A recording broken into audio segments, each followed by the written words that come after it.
Greetings in the name of the lord and saviour Jesus Christ. మరి ఒకసారి మిమ్మల్ని కలుసుకోవడంలో నేను ఎంతగానో సంతోషిస్తున్నాను.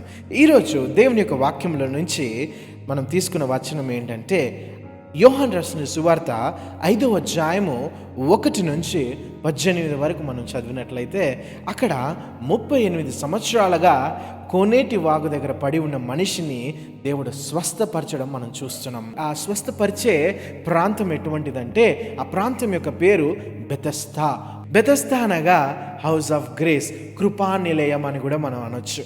అయితే అది దేవాలయానికి అతి దగ్గరగాను 38 సంవత్సరాలుగా ఒక మనిషి అక్కడే, అంటే ప్రజలు వెళ్తూ వస్తూ ఉండే ప్రాంతంలో 38 సంవత్సరాలకు ఒక మనిషి అలానే పడిపోయి ఉన్నాడని అంటే, అతని దయనీయ స్థితిని మనం ఒకసారి ఈరోజు గమనించవచ్చు. అయితే యేసు ప్రభు ఆ ప్రాంతం గుండా వెళ్తుండగా ఆ 38 సంవత్సరాలుగా పడి ఉన్న మనిషి యొక్క బాధను ఎరిగి అతని దగ్గరికి వెళ్ళి అతన్ని స్వస్థపరచడం మనం చూస్తున్నాం.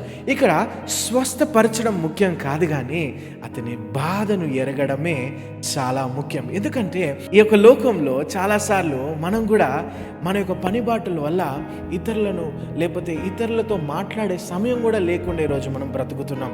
అయితే మనతో ఎవరైనా మాట్లాడగలుగుతారా, నా బాధను ఎవరు వినగలుగుతారా, నా గూడును ఎవరైనా అర్థం చేసుకోగలుగుతారా అని ఎంతోమంది బాధపడడం కూడా మనం ఈరోజు చూస్తున్నాం. ఒకవేళ ఈరోజు నీవు అలాంటి ఒక బాధపడే పరిస్థితుల్లో నీవు ఉంటే, యేసుక్రీస్తు ఈరోజు నీ బాధను, నీ యొక్క గోడును ఎరిగిన వాడుగా ఉంటున్నాడు. ప్రియ సంగమా, నీ దగ్గరికి వచ్చి నీవు పడి ఉన్న చోట్ల నుంచి నిన్ను లేవనెత్తి నీకు స్వస్థతనిచ్చి దేవుడుగా ఉంటున్నాడు. ప్రియ సంగమా, దేవుడు నీకు ఈరోజు ఈ యొక్క బలమైన వాటిని తీసుకుని వస్తున్నాడు. ఒకవేళ నీ జీవితంలో నాకెవరు లేరే, నేను ఒంటరి వాడిని, నేను బాధతో ఉన్నాను, నాతో మాట్లాడేవారు లేరే అని నీవు ఒకవేళ బాధపడుతుంటే గుర్తుపెట్టుకో, నీతో మాట్లాడడానికి, నీతో ముచ్చటించడానికి, నిన్ను స్వస్థపరచడానికి, నీవు పడి ఉన్న చోట్ల నిన్ను లేవనెత్తడానికి కృపగలిగిన దేవుడు యేసుక్రీస్తు నీకు తోడై ఉండునుగాక.